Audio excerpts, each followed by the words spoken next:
Chers auditeurs de Méridien Zéro, bonsoir.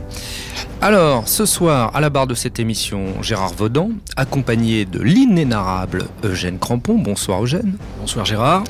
Et ce soir, chers auditeurs, nous avons la chance, le privilège et l'honneur de recevoir Pierre Hilard. Pierre Hilard, bonsoir. Bonsoir. Alors, avec Pierre Hilard, chers auditeurs, nous allons traiter du mondialisme. Le mondialisme, ses sources, ses projets. Qu'est ce projet, ses stratégies, et puis bien sûr un lien avec l'actualité. Alors, nous verrons effectivement les sources du mondialisme, les étapes dans notre histoire, la montée en puissance, et puis nous reviendrons surtout sur le XXe siècle, les échos politiques du mondialisme. Nous aborderons également l'Union européenne, qu'est l'Union européenne si ce n'est une stratégie du mondialisme. Nous développerons ce point, et puis nous aborderons également la notion de communauté transatlantique. Alors, une petite présentation de Pierre Hilard, peut-être très rapide, pour dire que Pierre Hilard, chers auditeurs, si vous ne le connaissez pas, eh bien, c'est un docteur en sciences politiques, un essayiste français, un professeur en relations internationales. Ses recherches portent principalement sur l'instrumentation de l'Union européenne en vue de la constitution d'un bloc euro-atlantique. Et nous pouvons citer le dernier ouvrage commis qui est sur la fondation Bertelsmann. Le titre exact, c'est « Un empire des médias et une fondation au service du mondialisme » chez François-Xavier de Guibert, édition réalisée en 2009. Et nous avons bien entendu Eugène. Allez-y, mon cher Eugène. Oui, trois autres livres. Un qui est en cours de réimpression, le premier de Pierre Hilard, qui avait fait grand bruit à l'époque, qui s'appelle « Minorité et régionalisme en Europe ». Un second qui s'appelle « La décomposition des nations européennes ». Et puis un troisième important, c'est celui à partir duquel nous avons préparé l'émission ce soir, et qui s'appelle « La marche irrésistible du nouvel ordre mondial, destination Babel ». Tout un programme. Effectivement, tout un programme. Alors, tous les livres chez François-Xavier de Guibert, me semble-t-il. Exact. Alors tous, pourquoi pas Bien, c'est le seul éditeur courageux qui acceptait à l'époque mon manuscrit. Les autres maisons d'édition refusaient. Et c'est le seul qui acceptait. Il a accepté après avoir confié le manuscrit à un spécialiste de l'Allemagne qui a lu et qui a vu les faits, qui s'était à chaque fois référencé. Il a dit que c'était un travail sérieux, qu'on pouvait être choqué et surpris par certaines choses, mais qu'on ne pouvait pas nier des preuves à chaque fois étayées par une référence précise. Et l'éditeur, François-Xavier Guibert, a été courageux, il a accepté de publier. Et depuis, vous savez, j'ai un sentiment de fidélité. La fidélité, ce qui fait que quand quelqu'un vous a fait confiance, on continue dans la foulée. Voilà, tout simplement. Bon. Très bien. Eh bien, écoutez, alors dans un premier temps, Pierre Hilard, j'ai envie de vous demander, l'objectif étant surtout de débattre ou d'apporter un certain nombre de connaissances pour nos auditeurs, je dirais, d'après vous, quelles sont les sources du mondialisme et quelles sont... Alors rapidement, vous nous brossez ça assez rapidement quand même, tout de même, nous n'avons qu'une heure et demie, ce n'est que la première question. Vous faites peur. Alors, le mondialisme. Déjà, voyez-vous, je vais définir deux mots. Mondialisme et mondialisation. On utilise ces mots, on utilise d'ailleurs un peu plus mondialisation à tort et à travers. La mondialisation est un phénomène qui a toujours existé depuis que l'histoire de l'humanité existe. La mondialisation, c'est uniquement... Ça correspond aux échanges humains et aux moyens de se déplacer en fonction de l'évolution matérielle. L'Empire romain, qui dominait donc la Méditerranée, c'était Mare Nostrum, il se déplaçait à pied, à cheval, en bateau. C'était les moyens de l'époque. Puis les moyens techniques se sont développés. Christophe Colomb est allé plus loin. Le Nouveau Monde, c'était la mondialisation intercontinentale entre l'ancien et le Nouveau Monde. Et puis les moyens de communication se sont développés au XIXe siècle, chemin de fer, etc. On est allé plus vite et plus loin, et ça a été la possibilité de communiquer, d'échanger des marchandises, etc. en tout genre. C'est un phénomène qui est naturel, et aujourd'hui, avec Internet, les moyens informatiques, Internet, la preuve avec cette émission, on peut toucher n'importe quel, Pékin qui habite de l'autre côté de la planète. Donc c'est un phénomène naturel Alors finalement, c'est bon. La mondialisation, oui, mais c'est un phénomène naturel de développement des techniques, des sciences, des échanges. Voilà, la chose en elle-même est naturelle. En revanche, le mondialisme, alors ça, c'est pas naturel, dans ce sens que c'est à première vue une idéologie. En fait, c'est plus qu'une idéologie, c'est une mystique. Et là, il faut que les auditeurs comprennent véritablement qu'il y a une présentation matérielle du mondialisme par la volonté de réussir, par exemple, une gouvernance mondiale avec une monnaie mondiale, etc. Mais que ces apparences matérielles ne sont que la conséquence d'un travail fait en arrière, en amont, d'une mystique, d'unification de l'humanité sur des principes, finalement, d'humanité indifférenciée. Et pour reprendre une expression d'un mondialiste patenté, Jacques Attali. Ah, ça tombe bien, nos auditeurs attendaient qu'on en parle. Parce que Jacques Attali qui parlait de l'humanité nomade, voilà. C'est-à-dire sans racines. Et le mondialisme le rejette tout ce qui est tradition, le classicisme, les choses ancrées dans le passé où on se transmet le flambeau. Négation des identités. Voilà, négation des identités. Et le mondialisme veut faire de l'homme un être indifférencié, nomade, interchangeable, productiviste, et j'appelle ça un estomac prolongé par un simple sexe. Point oui, c'est ça, c'est-à-dire que plus de blanc, plus de noir, que du gris et des pousseurs de caddie. Oui, et des consommateurs, et je dis toujours que tout le programme du mondialisme, il est sorti en 1931 dans un livre apparemment de science-fiction, mais en fait c'est un véritable programme politique, c'est l'ouvrage de Aldous Huxley, Le meilleur des mondes, où vous avez un État mondial avec des blocs continentaux unifiés, dirigés par un grand administrateur pour chaque continent. Et lorsque vous parliez de cette humanité indifférenciée, le grand administrateur du bloc européen porte un prénom et un nom particulier. Le prénom, il s'appelle Mustapha, le nom Meunier. Mustapha, prénom typiquement arabe, Meunier, nom typiquement français, mais il n'est plus arabe, il n'est plus français, il est un produit hors sol, produit du système, indifférencié.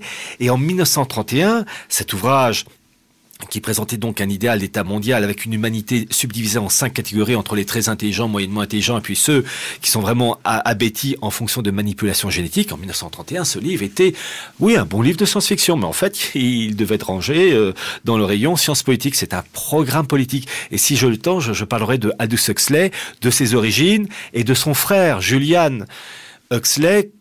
Si vous me permettez, ou bien vous avez peut-être d'autres questions. Citez le livre. Vous n'avez pas cité le livre, Pierre. Alors, pour Aldous Huxley, c'est le meilleur des mondes. A Brave New World, qu'on achète à la FNAC à 7-8 euros, je crois, le bouquin, livre de poche. Alors, c'est la théorie du grand complot dans toute sa splendeur, là, que vous nous relatez. C'est amusant parce que le mot complot n'existait pas jusqu'à l'affaire Strauss-Kahn. Et là, quand les oligarchies sont touchées, alors là, c'est le complot pour certains. En fait, bon, déjà, oui et non.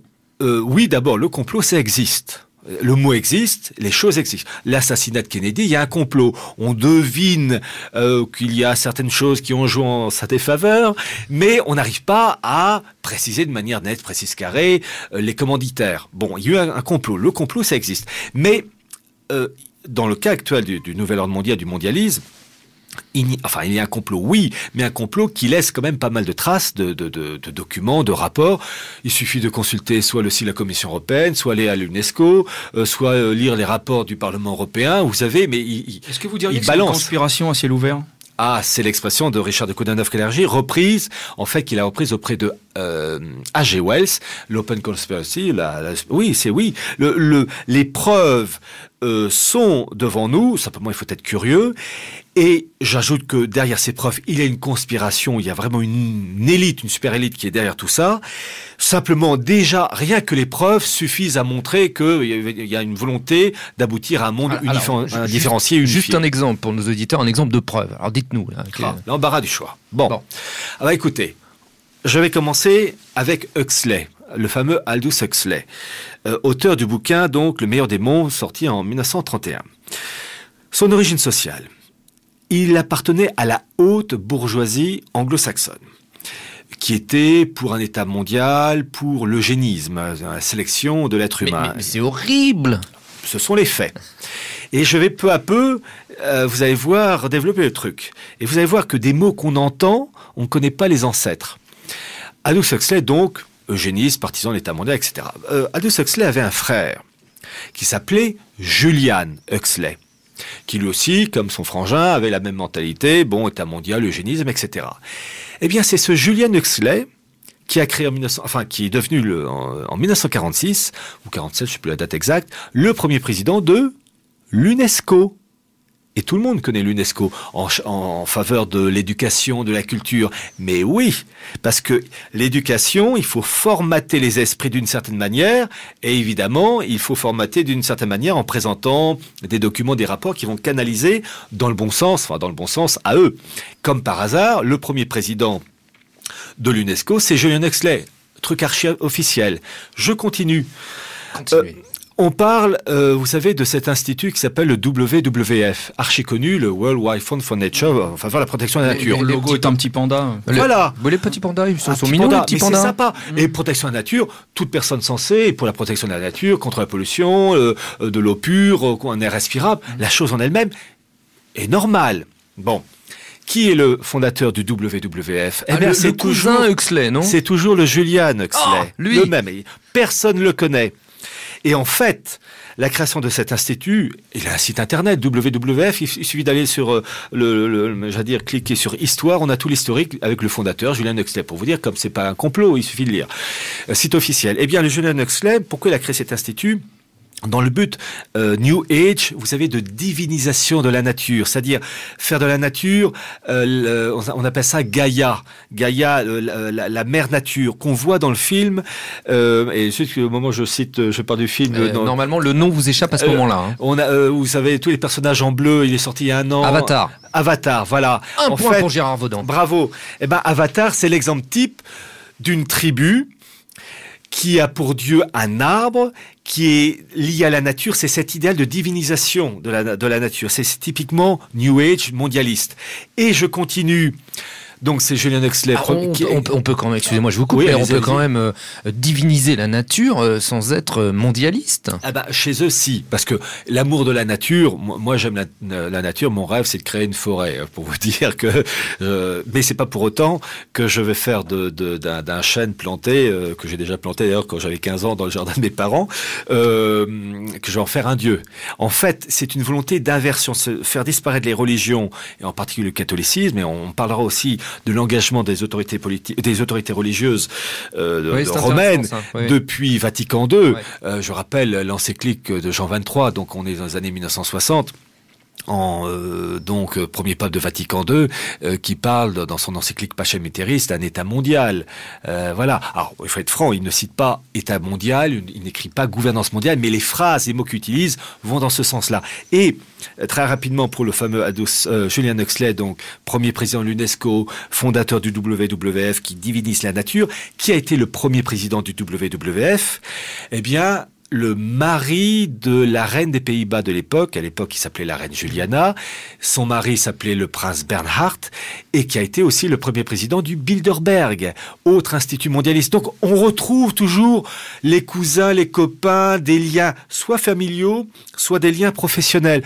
Et c'est archi officiel, vous allez sur le site du WWF et vous avez toute la liste des présidents, dont le prince Bernhard, qui ensuite a eu comme successeur, un des successeurs, le mari de la reine d'Angleterre, le prince Philippe. Et je demande aux auditeurs d'être très attentifs. Les familles royales anglaises et hollandaises sont très puissantes. Il ne faut pas voir uniquement le carrosse et puis la main qu'on agite devant le bon peuple. Ce sont des familles liées au mondialisme, richissimes, et le cousin, c'est un peu petit détail, le cousin de la reine d'Angleterre, donc Elisabeth II, le cousin qui s'appelle Michael de Kent, et le grand patron de la franc-maçonnerie anglaise. Voilà, donc vous voyez. J'allais vous demander, et quid de la franc-maçonnerie dans tout ça, parce que dans, on va dire, l'imaginaire commun, ou enfin un cliché par excellence, la franc-maçonnerie tire les ficelles, dirige tout, etc. Alors oui, quelque chose là-dessus? Alors, on peut établir un parallèle entre... Alors d'abord, avant de parler du parallèle, un historique très rapide de la franc-maçonnerie. Toujours commencer les origines, puis arriver à la situation actuelle. Officiellement, la première loge maçonnique a été créée en 1717 à Londres par 2 Anglais. Alors je dis bien officiellement parce qu'en fait, il y a eu des signes avant-coureurs bien avant 1717. Mais j'allais dire l'accouchement officiel, c'est 1717. 2 Anglais, 2 protestants, parce qu'il faut bien rappeler que le protestantisme est lié à la maçonnerie. En quelques mots, je dirais pourquoi tout à l'heure. Ces 2 protestants anglais, le premier, l'anglais s'appelait James Anderson. Et le deuxième anglais, je dis bien anglais, mais qui porte un prénom et un nom bien français, il s'appelait Jean Théophile Desaguliers. On va dire, attendez, ça fait pas très british tout ça. La raison est toute simple. Jean Théophile Desaguliers a fui la France après la révocation de l'édit de Nantes en 1685 avec ses parents. Il était donc un huguenot. Il a été naturalisé anglais, donc il a gardé son prénom et son nom français. Et bon, en revanche, protestant lui aussi. Et en fait, la maçonnerie anglaise, maçonnerie tout court, vous avez la maçonnerie athée, la maçonnerie déiste qui dit qu'il y a une entité supérieure sans donner de définition précise.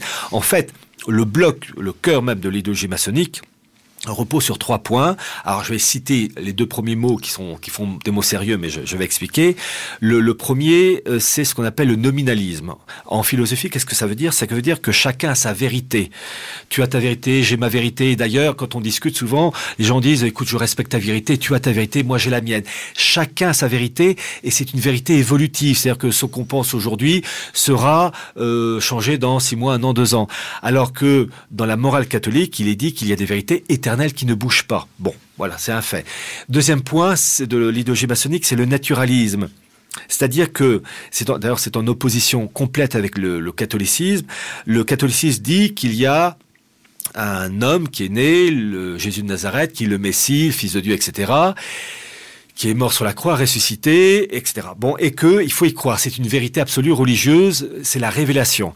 Le naturalisme maçonnique dit n'importe quoi, il n'y a aucune explication scientifique prouvant par A plus B que ce Christ est le Messie, qu'il est né d'une vierge, qui est resté toujours vierge même après sa naissance. C'est techniquement, biologiquement impossible. Ressuscité, apportez-moi la preuve, il n'y a aucune preuve. Donc, en fait, le naturalisme a une vision purement, j'allais dire, médicale, scientifique, qui rejette le surnaturel, qui, quelquefois, pour le catholicisme, dit que parfois il y a des choses qui ne peuvent pas s'expliquer matériellement, scientifiquement. Et le troisième point de l'idéologie maçonnique, c'est que c'est la primauté de l'homme. L'homme est au centre de toute chose, alors que dans le catholicisme, c'est Dieu qui est au centre de toute chose, et l'homme qui est le second. Voilà, pour faire court. Alors, je précise une chose, c'est que l'idéologie maçonnique, c'est l'homme en règle générale, au centre de toute chose, et vous avez eu, entre guillemets, au sein du groupe maçonnique, des loges maçonniques, des branches dissidentes. Et je vais peut-être faire bondir certains, des branches protestantes maçonniques qui se sont spécialisées dans des catégories d'hommes. Dans ce sens que le communisme est une branche maçonnique protestante qui s'est catégorisée dans un homme particulier, le prolétaire, la branche sociale. C'était pas le bourgeois, c'était pas le noble, c'était le prolétaire, le monde ouvrier. Bon. Le nazisme est une branche protestante de l'idéologie maçonnique qui, elle, s'est catégorisée dans une catégorie l'arien, le germain, une catégorie d'hommes, un peu comme on dit un généraliste, vous avez ensuite pneumologue, gynécologue, tout ce que vous voulez. L'idéologie maçonnique s'est focalisée sur un homme qui n'était pas le slave, qui n'était pas le latin, qui n'était pas le celte, mais le germain. Et le germain, c'était l'allemand, avec des subdivisions, les flamands, les suédois. Ça peut surprendre, alors, mais... Là, je vous confirme qu'effectivement, vous allez faire bondir un certain nombre d'auditeurs. Hein. Je sais, mais bon, on est là pour discuter, et ils ont le droit de ne pas être d'accord. Absolument. Non, mais c'est aussi tout l'intérêt de la chose. Par contre, rajouter parmi les 3 points... Merci Phyllis. Parmi les 3 points de la maçonnerie, il y en a un 4e qui revient de manière récurrente dans tout leur discours, c'est la fameuse République universelle. Voilà. Donc on rejoint l'idéal mondialiste, le travail d'horloge qui prépare tout ça. Voilà, c'est que la finalité de tout ça, avec ces 3 points, c'est de converger vers un but d'une unité mondiale, d'un homme indifférencié. Et en fait, c'est la grande tentative de créer Babel. J'ai mon livre, la marche irrésistible du nouvel ordre mondial. J'ai rajouté sur un fond rouge, d'ailleurs vous avez ça sur Amazon ou sur le site de la Fnac. Vous n'avez pas rajouté vu à la télé? Non, pas encore, parce que je passe pas à télé. Si une fois je suis passé à France 24 avec l'ambassadeur afghan, mais ils m'ont jamais réinvité. C'est lui qui disait entre autres que c'était en 2008, mars 2008 je crois l'émission, où il disait que les choses s'amélioraient en Afghanistan. Bon, je lui ai dit que... Il avait raison. Ah oui, si on est taliban, forcément. Voilà, et je lui ai dit, écoutez, si vraiment c'est le cas, il manque plus qu'un office du tourisme à Kaboul. Et oui, là, il arrive parce qu'il s'est rendu compte que oui, c'est pas quand même demain la veille. Effectivement, on peut toujours attendre. Et sur mon bouquin, donc la marche irrésistible du nouvel ordre mondial, j'ai mis Destination Babel. Pourquoi? Parce que marche irrésistible donne une impression de victoire de l'ennemi. Non. Apparemment, ils gagnent. Mais ils vont perdre. Alors, Destination Babel, C'est pour montrer que Babel, ça s'est terminé par un échec. C'est pour montrer l'origine religieuse et mystique de ce mondialisme. Et vous allez comprendre pourquoi. Vous avez dit religieuse ? Oui, il y a un côté religieux. J'ose prononcer le mot satanique. Ah là, vous l'avez prononcé. Hein. Voilà. Je le dis. Satanique. Alors, il y a une forme de satanisme. Il va falloir expliciter là. D'abord, vous allez voir. Comment dire ? L'historique si vraiment on fait un historique, vous avez le monde antique et le monde chrétien. En ce qui concerne le monde antique, le premier chef d'État, alors je parle de faits historiques, le premier chef d'État à l'esprit mondialiste, monde antique s'appelait Nemrod, ou Nimrod, la version anglaise, Nemrod, N-E-M-R-O-D. Et c'est lui qui est à l'origine de la fameuse tentative de construction de la tour de Babel. Tour Babel qui a été reproduite par une peinture, la peinture de Bruegel. Vous avez cette tour qui s'élance dans le ciel et qui est tronquée de biais au sommet. Or, comme par hasard, et c'est évidemment pas le hasard, regardez tous, allez sur Internet, tapez Parlement européen, tapez images, et vous verrez que le Parlement européen, c'est une tour tronquée, comme la peinture de Babel représentée par le peintre Bruegel. Donc on voit qu'il y a une continuité de pensée. Et d'ailleurs, dans l'histoire, Nemrod a été puni par Dieu, lui qui voulait être le Tout-Puissant. Il a été tué par l'être le plus faible, par un moustique qui était rentré par une narine de son nez. Il lui a causé des maux de crâne horribles et il en est mort comme ça. Donc l'être le plus faible qui a mis à terre la démesure, l'orgueil d'un homme qui voulait surpasser Dieu. Bon, vous avez le prix de moustique quand même. Ah oui, il n'y avait pas de produit Pire que l'escale moustique. Voilà. Mais, donc, vous avez l'exemple, là que je cite historique, mais vous avez aussi l'exemple de cet homme hors du commun. On peut, voyez-vous, on peut ne pas aimer, ne pas être d'accord avec ces gens-là, mais on ne peut pas leur enlever une chose, ils sont parfois extraordinaires, et je pense à un chef d'État du monde antique absolument extraordinaire, qui s'appelait Alexandre le Grand. Alexandre le Grand, son rêve, c'était d'unifier l'Occident et l'Orient. Et comment ? Eh bien, il y a les fameuses noces de Suse en 334 avant Jésus-Christ, où il a épousé donc la fille du roi perse Darius. Lui et 10 000 de ses hommes, donc des Grecs, des Européens, qui ont épousé les filles du cru du coin, pour créer une humanité mélangée, métissée, oui, qui n'était plus grec, qui n'était plus oriental, qui était autre. Voilà, on a toujours cette même mentalité. Voilà les deux exemples du monde antique. Alexandre le Grand, Jacques Attali, même combat. Ah bah Jacques Attali, il faut lire. Je crois qu'aujourd'hui, continue dans la même voie. Il y a même plus à se cacher ou à se planquer derrière les mots. Aujourd'hui, il suffit de lire les livres de Jacques Attali. Il suffit de lire les derniers textes qui ont été co-signés en France par Gilles Bernheim, le grand rabbin de France, avec Alain Finkielkraut. Ils le disent. Ils disent la marche de la politique mondiale, c'est nous qui la menons dans un sens qui est de donner corps finalement aux prophéties bibliques. En quelque sorte, c'est une idéologie, c'est une pensée, c'est une idéologie qui vient qui vient du fond des âges. Ça a traversé le temps, toutes les persécutions, c'est assez admirable d'ailleurs. Ah oui, cette persévérance. Et d'ailleurs, il y a un des livres de Jacques Attali où dans cette gouvernance mondiale, il donne la capitale du monde, Jérusalem.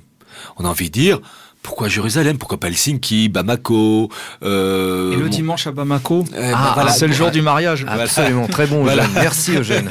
Voilà. Donc en fait, Jérusalem, on va pas jouer les innocents, on comprend tout de suite pourquoi Jérusalem. D'ailleurs, pour la petite histoire, là aussi les internautes, Internet, c'est toujours à double tranchant, comme toute invention humaine, mais Internet balance des informations qui sont fort intéressantes, qu'ils tapent sur Internet les mots-clés comme palais de justice, Tel Aviv, pyramide. Et vous avez le palais de justice donc qui est à Tel Aviv et il tape images. Et en fait, ce sont des photos aériennes. On voit un palais de justice, un bâtiment moderne, etc. Et au centre de ce palais de justice, il y a une immense pyramide avec un œil au sommet. C'est le bâtiment comme c'est étrange. De justice israélien, archi-officiel. Alors la pyramide, on ne peut pas la voir quand on est, paraît-il, debout, au rez-de-chaussée, enfin à l'extérieur. On peut véritablement la voir, cette pyramide, avec l'œil, vue aérienne. Mais on a envie de dire, pourquoi ? Pourquoi cette décoration ? Alors, évidemment, il y a quelque temps de ça, j'étais à Karlsruhe. À Karlsruhe, vous avez au centre de la ville une pyramide. On a envie de dire, mais pourquoi cette décoration ? Pourquoi pas un carré ? Pourquoi pas Oui, avec cette tradition. Oui. Ramené par Bonaparte chez nous, par exemple. Mais je vais aller apporter de l'eau à votre moulin. Je parlais des chefs d'État mondialistes du monde antique. Le premier chef d'État esprit mondialiste de l'ère chrétienne, c'est un empereur du Saint-Empire romain germanique du XIIIe siècle, qui est mort en 1250, et vous allez voir la modernité du bonhomme, un homme extraordinaire qui s'appelait Frédéric de Hohenstaufen, qui était très intelligent, cultivé. C'est lui, entre autres, qui est l'auteur d'un traité sur l'art de la chasse avec les faucons. Et traité qui est toujours valable. Donc vraiment un homme éclectique, mais surtout, il était, et ça c'est l'esprit typique du mondialisme, indifférent au catholicisme. Je rappelle, le XIIIe siècle, c'est l'époque de Saint-Louis, c'est l'époque du catholicisme, des cathédrales, bon. Et lui, c'est le premier chef d'État à voir les religions d'une manière indifférenciée, que ça soit le catholicisme, l'islam, le judaïsme. Pour lui, c'était pareil. Il fallait un mélange de toutes les religions.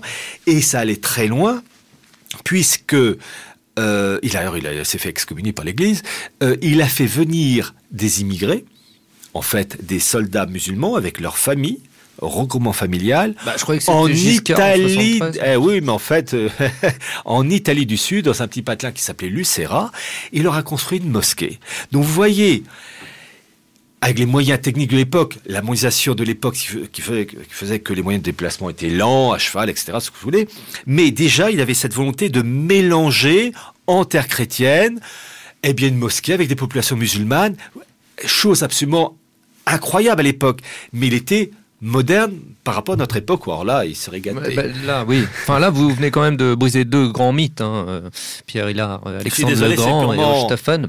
Allez, mais par terre. Hohenstaufen est un homme extraordinaire, mais on se dit toujours, dommage qu'une intelligence aussi hors norme était vouée à des choses qui étaient finalement mauvaises. En fait, c'est le principe de l'indifférence. Toutes les religions se valent, tous les peuples sont mélangés, le refus des traditions. Voilà. Et créer la première mosquée en Italie du Sud avec une communauté musulmane qui avait fait venir, une immigration avec les familles qui venaient avec, mais c'est d'une modernité, mais simplement avec les moyens de l'époque, quelques milliers de personnes. Aujourd'hui, c'est bon. Il faut rajouter plusieurs zéros. Oui, quelques-uns. Eugène, vous vouliez dire quelque chose? Non, je crois qu'on a fait le tour des origines bibliques du mondialisme, on va dire ça comme ça, de la maçonnerie. Je crois que l'accélération se fait après la Révolution française, de cet esprit-là. Ah ça, oui. Vous citez même un personnage emblématique dans vos écrits, c'est Anacharsis Klotz. Oui, Anacharsis Klotz, qui était français, mais en fait, il faut toujours s'intéresser aux origines, était un juif prussien. Un juif prussien naturalisé français qui, je vais citer sa formule, disait, alors je cite Anacharsis Klotz, donc dans le moment de la Révolution française, « L'humanité ou le genre humain ne vivra en paix que lorsqu'il ne formera qu'un seul corps, une nation. » En fait, dans son esprit à lui et puis de ses copains, la Révolution française n'était pas une finalité mais une étape. Il fallait détruire un ordre classique. Je rappelle que la mort de Louis XVI, alors là je vais dire uniquement quelque chose de factuel, après on est pour, on est contre, c'est autre chose, mais la mort de Louis XVI, guillotiné donc place à Concorde à l'époque, donc enfin à l'époque ça s'appelait place Louis XV, guillotiné le 21 janvier 1793, c'est un baptême, un rituel maçonnique avant d'une certaine manière, puisqu'en fait les révolutionnaires ont fait plus que tuer le roi, ils ont, pour être plus précis, d'un point de vue strictement politique. Le roi de France, qui s'appelle Louis XVI, Louis XV, Louis XIV, Henri IV, etc., était le lieutenant du Christ. C'est-à-dire que la France, depuis le baptême de Clovis en 496, était finie de l'Église. Voilà, c'est purement historique, comme je dis, le Christ est mort pendu, crucifié, fusillé, c'est crucifié, c'est un fait. Bon. Donc là, les rois de France étaient les lieutenants du Christ, et les rois de France devaient, en tant que délégués du Christ, appliquer une politique catholique. Mais voilà, la nature humaine, elle est là, et la faiblesse humaine, elle est là, et les rois de France, il y a eu tout. Il y a eu entre Saint-Louis et Louis XV, il y a une légère différence. Mais les rois de France avaient, lors des paroles du sacre, des paroles très précises. Ils prêtaient serment en disant qu'ils devaient lutter contre l'hérésie. Alors, juive au début, puis avec les protestants, ça s'est rajouté. Louis XVI, il a d'ailleurs violé les paroles du sacre, puisque il a 3-4 ans avant la Révolution française, financé avec ses propres deniers la restauration de la synagogue de Metz. Il a violé les paroles du sacre. Donc, pour vous montrer que ils avaient beau être, d'un point de vue de science politique, les délégués, les ministres de lieutenant du Christ, en tant qu'hommes, ils commettaient parfois des bêtises. Et en fait, la Révolution française, à défaut, et je pense en particulier à Robespierre qui a voté la mort de Louis XVI, à défaut de pouvoir décapiter le Christ, ils ont décapité l'élément le plus proche, son lieutenant. Et je n'ai jamais pu savoir le nom. Lorsque Louis XVI a été décapité, il y a un homme qui a plongé un tissu, un mouchoir, peu importe, dans le sang de Louis XVI, et qui a aspergé 3 fois la foule. Dans le rituel catholique, au début, vous avez un chant latin qui se dit « aspergeme », c'est-à-dire que le prêtre, avec le goupillon, bénit la foule avec de l'eau bénite. Et cet homme-là, il a fait la même chose, mais avec le sang de Louis XVI. Les gens qui voient ça de manière matérielle vont dire, oh, mais surtout ceux qui étaient présents autour de l'échafaud ont dû se dire, oh, mais il est con ce mec, il nous balance du sang, mais ça va pas partir au lavage, je vais me faire engueuler par ma bonne femme, il est con, voilà le truc, bien, ras des pâquerettes. Ah non. Oui, ras des pâquerettes pour ceux qui voyaient que l'aspect matériel. En fait, c'était un baptême, un rituel. C'est-à-dire, à défaut d'avoir pu tuer le Christ, ils ont décapité son lieutenant et ils baptisaient la naissance de cette France, s'appuyant sur ces principes maçonniques, sur le sang de la victime. C'est un rituel. C'est un rituel. Je rappelle que la Sainte Ampoule qui permettait le sacre des rois de France depuis Clovis, cette Sainte Ampoule qui ont prélevé une petite goutte de cette ampoule qui, paraît-il, avait été apportée par le Saint-Esprit au moment de baptême de Clovis en 496, cette Sainte Ampoule a été détruite, brisée par Philippe Ruhl, R-U-H-L, qui était protestant. On retrouve toujours, vous verrez jamais un catholique traditionnaliste de la Révolution française, vous verrez toujours des origines bien précises, et ce n'est jamais l'effet du hasard. Donc on voit bien qu'il y a une césure. Confédéré de Charles Maurras, il joue un rôle. Il joue un rôle. Le maçon, le protestant et le métèque. Voyez-vous, il faut voir... Avec des guillemets, Eugène, hein, c'est bien... Il faut voir. Maurras parlait des 4 États confédérés. Mais, chose est sûre, lorsqu'on voit l'origine de ceux qui sont à la tête de la finance américaine, on croit lire la liste de Schindler. Alors justement, tiens, parlons de la finance, là. Parlez-nous je dirais, du rôle de la banque, là. À ce micro, il y a quelques semaines, on avait Alain Soral, qui était notre invité. Il y avait notamment, c'était à propos de son livre, où tout au long de son livre, Comprendre l'Empire, on voit vraiment bien, c'est assez intéressant, on voit vraiment bien apparaître le rôle de la banque. La montée en puissance de la banque à travers l'histoire, sa prise du pouvoir. Alors, la Fed, 1913 non 1913, en fait, vous savez, en histoire, tout a été inventé. Et la Fed, avec Goldman Sachs et compagnie, en fait, le Goldman Sachs, il s'appelait l'Ordre des Templiers au XIIIe siècle. L'Ordre des Templiers au XIIIe siècle, Philippe le Bel, pour vous montrer la modernité, que la mondialisation n'est que l'accélération des techniques, mais que l'esprit reste le même. Philippe le Bel, donc des années 1300 par là, était emmerdé par une super, entre guillemets, corporation, c'est un groupe religieux, mais qui était en même temps une puissance financière énorme, qui était un État dans l'État. Et que si Philippe le Bel ne faisait rien, cet État dans l'État, qui était le Goldman Sachs de l'époque, prenait le dessus. Il a arrêté les grands dirigeants, Jacques de Molay en particulier. Après, la méthode pour réprimer, c'est la rudesse de l'époque. Mais il a éradiqué le mal. Le monde de la finance a véritablement pris son essor d'abord dans le monde anglo-saxon, ça c'est la maison mère. Et ce monde de la finance a essaimé partout, et la Révolution française, le pauvre peuple qui a été roulé dans la farine, d'ailleurs c'était un révolutionnaire qui s'appelait Camille Desmoulins qui disait sous forme de boutade en 1789 qu'on n'aurait pas trouvé 10 républicains en France. En fait, les Français, il suffit de lire les cahiers des États généraux, il n'y a pas une phrase, il n'y a pas une ligne anti-monarchique, anti-roi, qui a eu des réformes, oui, mais pas de révolution. C'est étrange parce que c'est quand même ce qu'on apprend à nos enfants à l'école aujourd'hui. Oui, il n'y a pas de secret. Les bouquins d'histoire, Mallet Isaac, sont truffés de mensonges. C'est bien simple, vraiment. Pendant des siècles et des siècles, c'était la noirceur la plus grande. Et puis la lumière est enfin apparue en 1789. Il ne s'agit pas d'enjoliver la période d'avant 89. Il y avait des choses qui n'étaient pas jolies, mais il y avait des choses magnifiques. Et quand je vois la cathédrale ou la chapelle, la Sainte-Chapelle, quand on voit Beaubourg à côté, je préfère la Sainte-Chapelle sans hésiter. Il y a des choses extraordinaires. Dites donc, le quartier est super sympa, Beaubourg. En plus, les gens vivent la main dans la main, si je puis me permettre. Écoutez... Bref. Alors, revenons à la banque. Alors,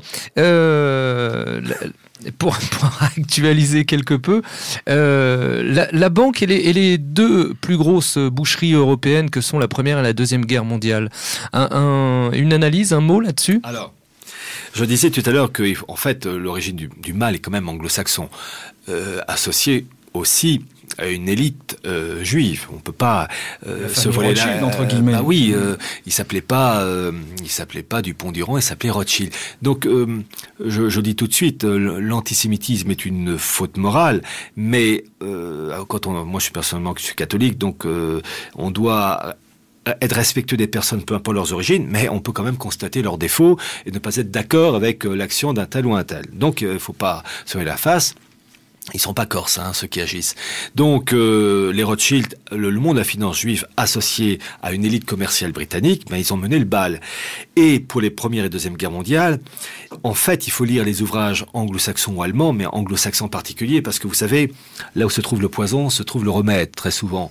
Et vous avez des anglo-saxons à l'origine du mal, mais vous avez aussi des anglo-saxons qui ont su combattre ce mal. Et je pense en particulier, d'abord, un Anglais naturalisé américain qui est mort en 2002 et c'est un sacré monsieur, il s'appelait Anthony Sutton, S-U-T-O-N, il y a des vidéos sur Dailymotion, YouTube, et un autre, lui un américain qui s'appelait, il est mort en 77, il s'appelait Carroll Quigley. Et en ce qui concerne Anthony Sutton, il a écrit entre autres plusieurs livres sur le mondialisme, enfin sur les oligarchies, et entre autres écrit une trilogie dans les années 60, Wall Street et le nazisme, Wall Street et le bolchevique, et Wall Street et Federer. Federer, c'était Franklin Delano Roosevelt. Livres malheureusement qui n'ont pas été traduits en français, hélas. Et entre autres dans le bouquin donc Wall Street et les bolcheviques, Anthony Sutton apporte les preuves. Alors quand je dis les preuves, d'abord je situe le personnage, il était professeur d'université à l'Institut Hoover. Et il s'appuyait sur les travaux, sur des pièces d'archives, uniquement des pièces d'archives du Congrès des États-Unis, enfin de différents instituts. D'ailleurs, il a payé très cher ses découvertes parce que il avait déjà une formule qui disait persecute, never prosecute, c'est-à-dire persécuter, jamais poursuivre en justice. Il n'a jamais été poursuivi en justice, mais il était puni parce qu'il était foutu à la porte de sa chaire d'enseignement de l'Institut Hoover et interdit de consulter les pièces d'archives des congrès des États-Unis, etc. Et entre autres, comme par hasard. Donc c'est déjà facile pour vous dire que le bonhomme, il était inattaquable. Bon, et quand il a sorti ses bouquins des années 60 sur les bolcheviks, il montre avec les références, c'est bien simple, je me disais, quand je lisais le bouquin, je disais, Anthony, il me faut la preuve, la référence, le file, dossier, numéro tant, rapport tant, page tant, le truc béton. Et chose qu'il met, il montre que la City, City et Wall Street, les deux centres de l'oligarchie anglo-saxonne, ont financé les bolcheviks. Et je vais citer deux exemples. Le premier exemple, c'est la première ambassade, sans avoir le nom, représentation politico-commerciale de la toute jeune Union soviétique, révolution bolchevique 1917. En 1918, la première représentation politico-commerciale de l'Union soviétique aux États-Unis n'était pas à Washington, capitale des États-Unis, mais à New York. C'est une autre capitale. Capitale de la finance, capitale de beaucoup de choses. Et Anthony Sutton va très loin, puisqu'il donne toute la liste des membres du comité de cette représentation soviétique qui n'était même pas dirigé par un Russe mais par un Allemand qui s'appelait Ludwig Martens, très intéressant. Tous pairs. Et l'adresse se trouvait exactement dans le gratte-ciel où se trouvaient tous les grands patrons de la finance de Wall Street. Je crois que c'était au 17e étage, enfin peu importe l'étage de l'immeuble, que ce soit au 25e, pour vous dire. Et le deuxième exemple que je peux vous citer, donc déjà rien que ça on a envie de dire, bon. Et le deuxième exemple, la première banque soviétique qui a été créée en 1922, 1923, 24, enfin au début des années 20, cette première banque soviétique s'appelait la Ruscombank. Donc on va dire, banque soviétique dirigée par un soviétique, enfin un truc là. Non. La première banque soviétique était dirigée par un juif suédois qui s'appelait Olof Eichberg, qui était le patron de la finance suédoise très liée au monde anglo-saxon. Et d'ailleurs, la Nidbanken, je crois, ou la Nuitbanken, je ne sais plus exactement le nom suédois, dirigé donc par Olof Eichberg. Et Olof Eichberg avait un représentant de sa banque à Londres. Et son nom est très facile à retenir, c'est une marque de thé qui s'appelait Earl Grey. Et Earl Grey, qui avait donc comme supérieur Olof Eichberg, travaillait main dans la main avec les oligarques anglo-saxons, dont un, si j'ai le temps d'en parler, qui s'appelait Alfred Milner, qui était le directeur de cabinet du premier ministre anglais Lloyd George. Et donc Olof Eichberg était le patron de cette banque soviétique, et le représentant de la banque soviétique pour les affaires internationales, c'était un Américain, membre d'une entreprise américaine cotée à Wall Street, dont le nom m'échappe. Je crois qu'il s'appelait William Taylor. Bon, son nom m'échappe. Là, je mets un petit bémol. Je sais que c'est un Américain. Donc, pour vous montrer les accointances. Et il a fait pareil avec le nazisme. Il a montré avec les documents, les références, les sommes d'argent transmises par les élites anglo-américaines aux personnes entourant Hitler. On peut rebondir sur ce que vous dites, Pierre, et faire le lien entre la réserve fédérale américaine et ce qui s'est passé en Russie, puisque ce sont les mêmes personnages. Il y a une banque, précisément, qui s'appelle la banque Kuhn-Loeb & Co. C'est elle qui a financé, dans laquelle on retrouve quelqu'un comme Jacob Schiff. Et puis surtout le fameux James Paul Warburg, qui était l'administrateur de la banque Kuhn-Loeb & Co, mais qui est le véritable fondateur de la réserve fédérale, et qui a déclaré un jour: nous aurons un gouvernement mondial, qu'on le veuille ou non. Ça, c'est son fils. Oui, James Warburg en 46-48. Il l'avait bien formaté. Ah oui, et donc il est le fondateur, il est l'administrateur de la banque Kuhn-Loeb & Co, mais il est le fondateur aussi de la réserve fédérale américaine. Même son premier président. Son premier président, exact. Et je vais continuer parce que on retrouve toujours les mêmes petits groupes, les mêmes oligarques. Ce sont des liens souvent familiaux d'ailleurs. Ethniques, financiers, religieux, spirituels. Corse. Toujours Corse. On va avoir des emmerdements. On va se faire plastiquer le studio. Par les Corses. Alors, en fait, vous parliez de Warburg, et je vais apporter de l'eau à votre moulin, puisque, en fait, il y a deux branches Warburg. Il y a la branche allemande et la branche américaine.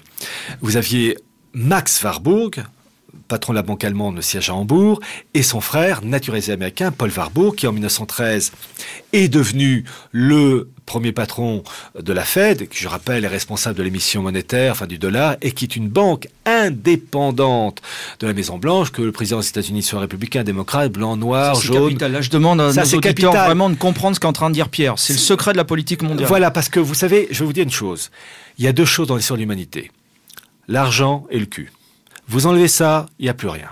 Pour l'argent, nerf de la guerre, quand vous avez une banque privée, indépendant du pouvoir politique, qui est responsable de la fabrication du billet, du dollar, qui, jusqu'à encore aujourd'hui, est la monnaie de référence, plus pour longtemps parce que le compte à rebours a commencé, ça vous donne la puissance colossale des personnes autour. Bon, donc c'est Paul Warburg qui est devenu le premier président de la Fed. Et pour la petite histoire, le lendemain de la Première Guerre mondiale, vous avez la création d'un institut de recherche, il n'y a pas de mot en français, le think tank, littéralement réservoir à penser, voilà. Le CFR, le Council on Foreign Relations, le premier patron, c'était l'ami Paul Warburg. Et pour vous montrer les liens euro-atlantiques de cette famille, Warburg, vous avez une entreprise allemande qui est très connue de chimie, qui s'appelle IG Farben. Eh bien, dans les années 20, le grand patron du service administratif, du comité directeur, d'IG Farben Allemagne, s'appelait Max Warburg, donc représentant allemand, siège à Hambourg, et le représentant comité directeur de IG Farben aux États-Unis s'appelait Paul Warburg. Donc, vous voyez, ça travaille main dans la main. C'est étrange. Vous vouliez rajouter un petit mot, Jeanne ? Oui, est-ce que vous pourriez nous dire... Alors, vous nous avez parlé des Warburg, je pense qu'il faut redire la phrase, parce que c'est celle qui l'a rendu célèbre. Qu'on le veuille ou non, nous aurons un gouvernement mondial. Le seul problème étant de savoir si nous l'imposerons par la force ou par le consentement. Eh ben voilà. Déclarez ça à la Chambre des représentants. Hein. Je crois que tout est dit là. Alors, chers auditeurs, je vous propose nous sommes à mi-parcours de l'émission, Nous allons faire une pause musicale et puis après nous développerons, notamment sur tout ce qui concerne l'Union européenne, comment elle s'intègre dans cette stratégie et puis la notion de communauté transatlantique. Et après, je pense que nous aurons fait, peut-être pas le tour de la question, mais en tous les cas, nous aurons certainement bien défricher le sujet.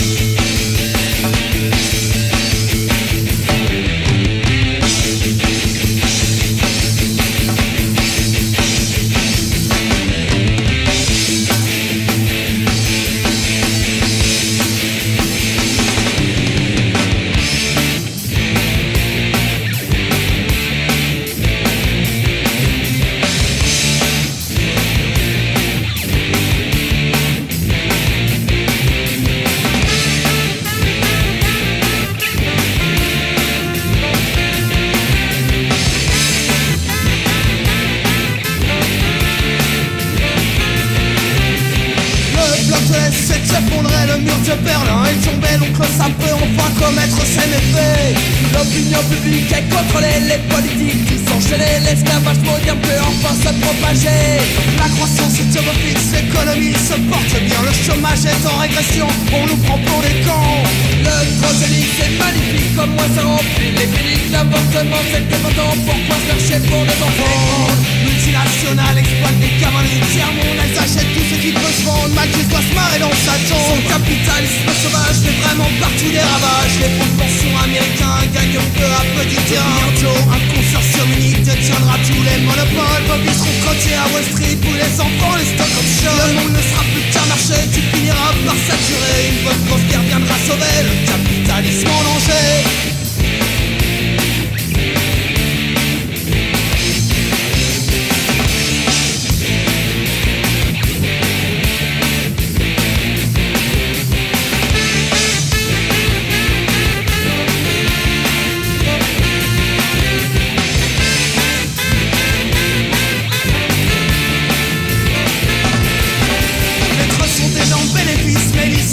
Tour de bras pour satisfaire leurs actionnaires, vive le monde des affaires.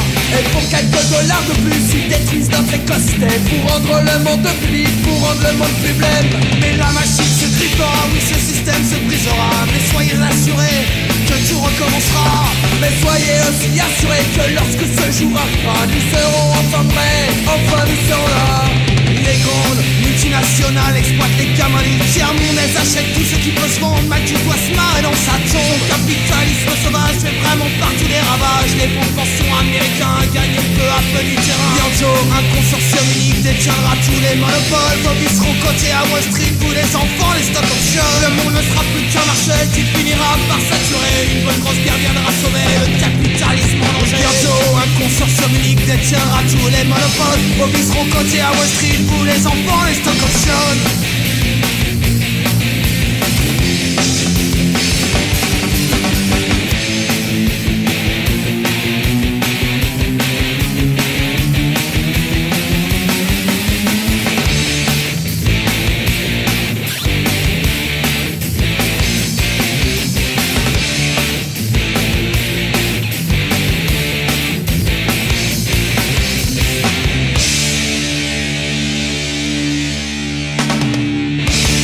De retour sur Méridien Zéro, chers auditeurs, avec Pierre Hillard, où nous traitons du mondialisme.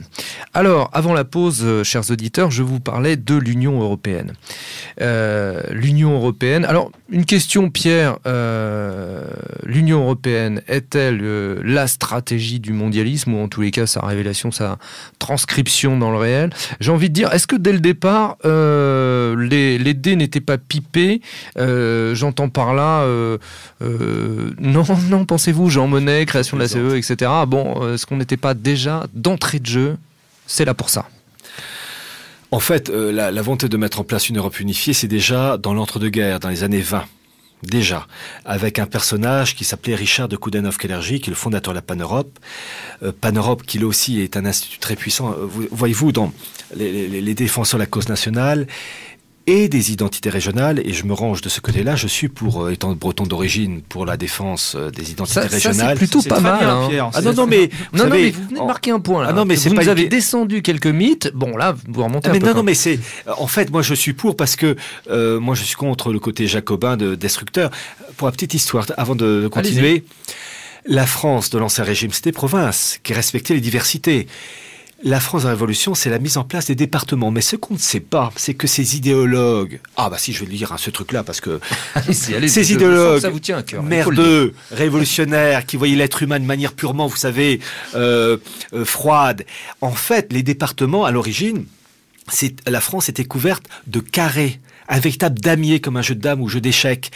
Donc vraiment, c'était une France en carré, le truc purement géométrique, froid, inhumain. Mais pour des raisons d'ordre pratique géographique, un trait avec sur une montagne, bien une rivière en zigzag, c'était pas évident. Et je vais continuer très rapidement et après je retombe. Ce principe jacobin de inhumain, en fait, qui est une étape du mondialisme. 1919, République de Weimar. Vous avez un grand juriste qui est à l'origine des lois, des articles de la République de Weimar, enfin la Constitution de la République de Weimar. Ce juriste allemand s'appelait Hugo Preuss. Il voulait détruire les provinces allemandes, enfin les Länder, pour mettre en place des départements. Et en fait, ça s'appelait pas département, ça s'appelait les Gauen. G-A-U-E-N, pluriel, au singulier Gau, G-A-U. Mais les entités bavaroises, saxonnes, etc. étaient assez fortes et les représentants ont réussi à bloquer. Et c'est Hitler qui, en 1933, qui a détruit les Länder et mis en place les Gauen, les départements. Et d'ailleurs, dans les films nazis, quelquefois, vous entendez le Gauleiter, dirigeant du Gau. C'est Hitler. Mais ce qu'on ne sait pas, et moi j'ai un malin plaisir à le dire, parce qu'en plus c'est authentique, c'est que Hitler a mis en place les Gauen voulus par Hugo Preuss. Hugo Preuss était juif. Ah!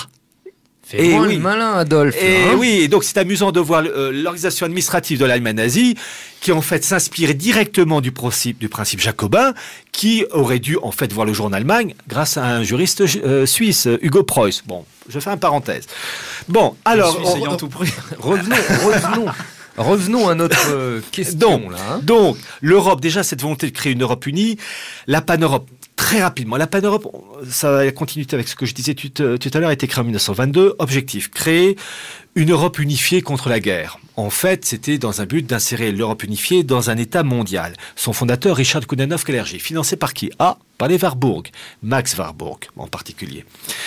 Et Hitler, c'est l'intermède, mais je rappelle que, vous allez voir pour l'Union européenne, en 1926, le premier congrès de la pan-Europe, je crois que c'était à Vienne, a décidé de mettre en place des organes, des principes pour cette Europe unifiée. C'est en 1926 qu'ils ont décidé de choisir un hymne à l'Europe, l'Ode à la joie de Beethoven. Et donc l'Union européenne, quand on entend l'Ode à la joie, en fait, c'était décidé en 1926 par les dirigeants pan-européens. Donc pour faire comprendre que ça remonte. Bon. Et au lendemain de la Seconde Guerre mondiale, cette Union européenne vraiment va être lancée. Alors, 1957, c'est l'accouchement, la date officielle, le traité de Rome, 1957. En fait, on peut relever 3 dates, 46, 47, 48. 1946, c'est le fameux discours de Winston Churchill à Zurich, où il parle d'une Union européenne dans le cadre des Nations Unies. Déjà, cette volonté de créer des blocs continentaux, européens en particulier, lui-même s'intégrant dans une gouvernance unifiée. Deuxième étape 1947, août 1947, en Suisse, dans un petit patelin, d'ailleurs qu'il y a souvent encore des réunions entre gens de la haute, un petit patelin qui s'appelle Gstaad, G-S-T-2-A-D, où vous avez eu en août 1947, et vous allez comprendre l'importance de cette date, la création de 2 instituts mondialistes, un à l'échelle planétaire qui s'appelle le WFM, qui est le sigle en anglais pour Mouvement Fédéraliste Mondial, créer des blocs continentaux, c'est dans la charte. D'ailleurs, c'est simple, il faut aller sur le site officiel des archives de l'Union européenne, donc je donne vraiment l'adresse de nos adversaires, www.ena.lu, Luxembourg. Vous avez toutes les archives européennes, tapez WFM, World Federalist Movement, et vous aurez le texte fondateur de cet institut pour créer des blocs continentaux dans le cadre du gouvernance mondiale. Et cet institut planétaire avait une subdivision, la branche européenne, UEF, sigle en anglais pour l'Union des fédéralistes européens, qui actuellement est dirigée par un député anglais qui s'appelle Andrew Duff, D-U-2-F.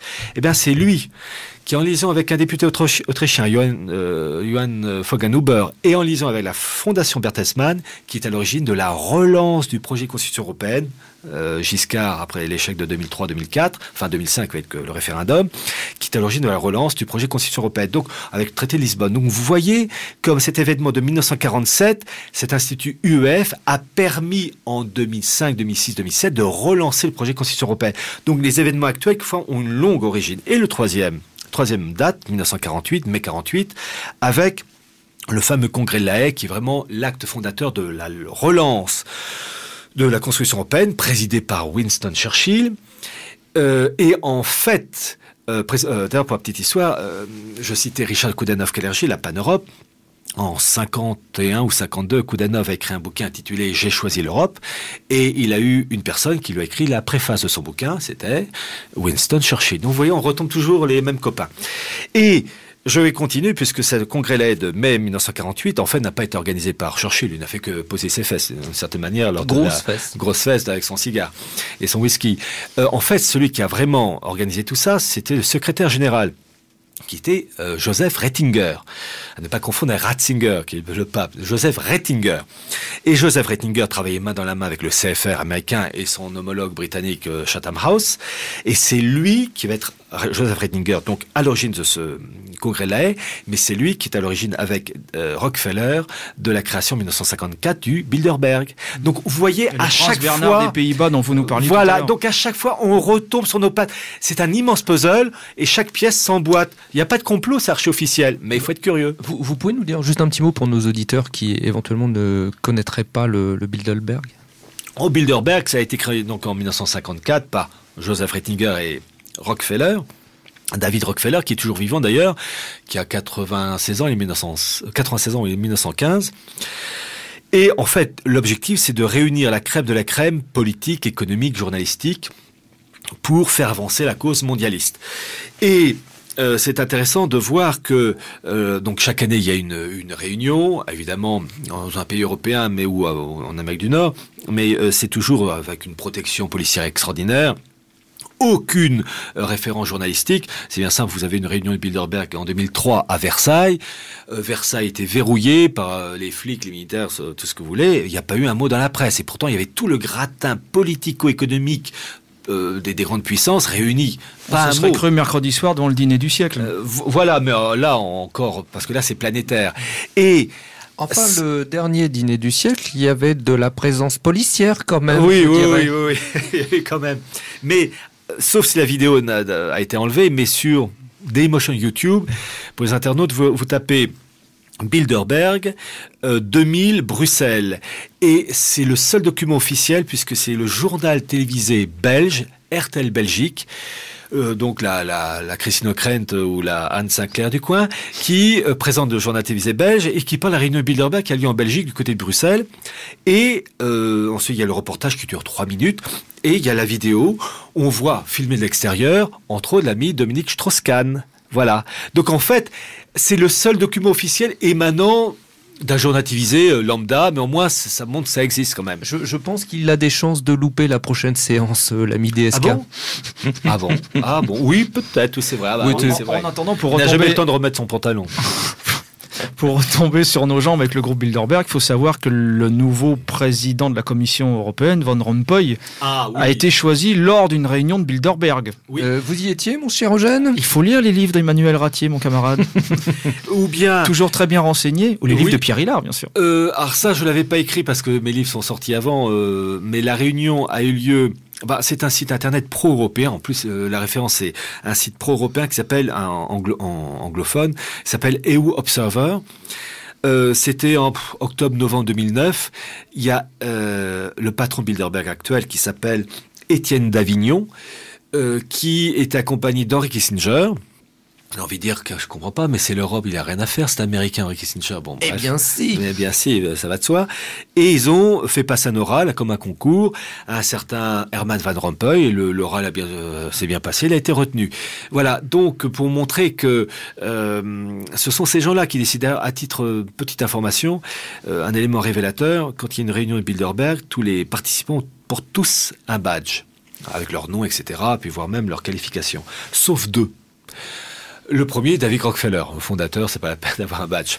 Et le deuxième, c'est la reine des Pays-Bas, la reine Béatrix, fille du premier président Bilderberg, le prince Bernhard. Prince Bernhard est le père de l'actuelle reine des Pays-Bas. Donc, vraiment, j'insiste sur l'importance des monarchies anglo-hollandaises liées aux pétroliers, la Shell, toutes ces entreprises.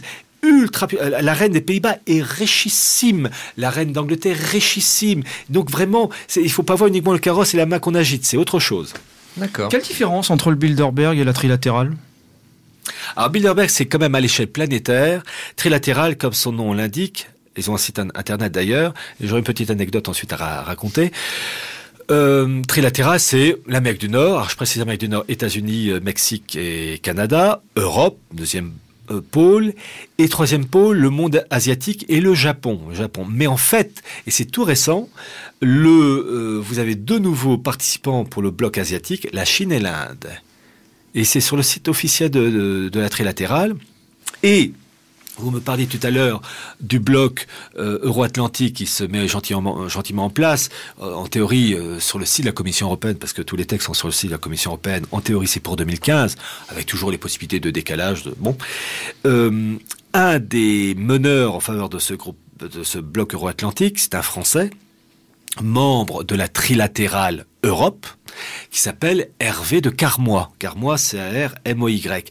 Et il a sorti en 2007 un bouquin qui était à la FNAC, au PUF, Presse universitaire de France, et le titre du bouquin s'appelait Euramérique.